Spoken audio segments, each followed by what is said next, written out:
কেমন আছেন সবাই? আমরা আজকে নিয়ে এসেছি আইফোনের দুটি শর্টকাট ট্রিক্স। আমরা আজকে দেখাবো কিভাবে খুব সহজে স্ক্রিনশট এবং গ্যালারি থেকে ফটো খুব সহজেই সেন্ড করতে পারবেন। আমরা যা করি, স্ক্রিনশট নিয়ে যাকে পাঠাবো তার কনভারসেশনে গিয়ে ফটো সিলেক্ট করে অথবা গ্যালারি থেকে শেয়ার দিয়ে আমরা ফটো সেন্ড করে থাকি। তো আজকে শেখাবো কিভাবে খুব সহজেই ফটো সেন্ড করতে পারবেন। তো বেশি কথা না বলে শুরু করা যাক আজকের ভিডিও।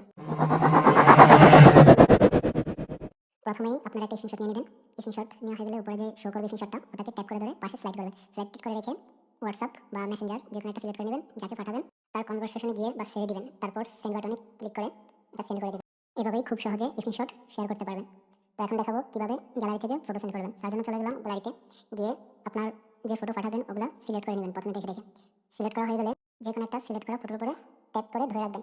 ট্যাপ দিয়ে ধরে রাখার পরে এটাকে হালকা স্লাইড করবেন। স্লাইড করে রেখে আপনি যাকে পাঠাবেন তার কনভারসেশনটা সিলেক্ট করে ওখানে কনভারসেশনে ছেড়ে দিবেন। ছেড়ে দেওয়ার পর এখানে সেন্ড বাটনে ক্লিক করে ফটোগুলো সেন্ড করে দিতে পারবেন খুব সহজে। এভাবেই আপনারা হোয়াটসঅ্যাপ এবং গ্যালারি থেকে ফটো খুব সহজেই সেন্ড করতে পারবেন। ভিডিওটা ভালো লাগলে লাইক এবং শেয়ার করবেন। আর এরকম আরও ভিডিও পেতে আমাদের চ্যানেলটাকে সাবস্ক্রাইব করে রাখুন।